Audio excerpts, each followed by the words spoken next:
2024-25 অর্থ বছরের প্রস্তাবিত জাতীয় বাজেটে মোবাইল ফোনে ইন্টারনেট ব্যবহারের উপর সম্পূরক শুল্ক বাড়ানো হয়েছে।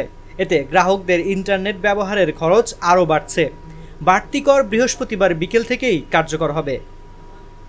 এর আগে মোবাইল ইন্টারনেটের উপর 15% ভ্যাট এবং 15% সম্পূরক শুল্ক দিতে হতো গ্রাহকদের। এখন তা আরও 5% বাড়ানো হয়েছে। এর সঙ্গে ভোক্তাদের 1% সারচার্জও দিতে হবে।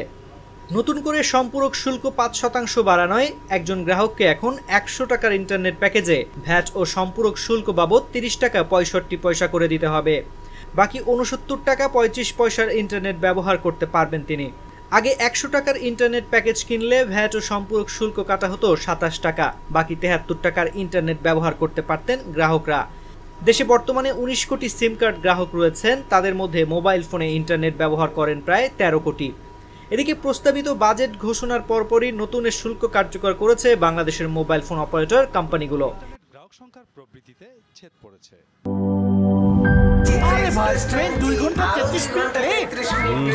3 ঘন্টা 33 মিনিট।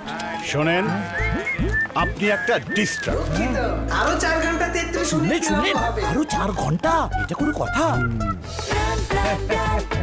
সময়টা দৌড়াবে। প্রাণডাল মুঠোয় মুঠোয় সময় পার।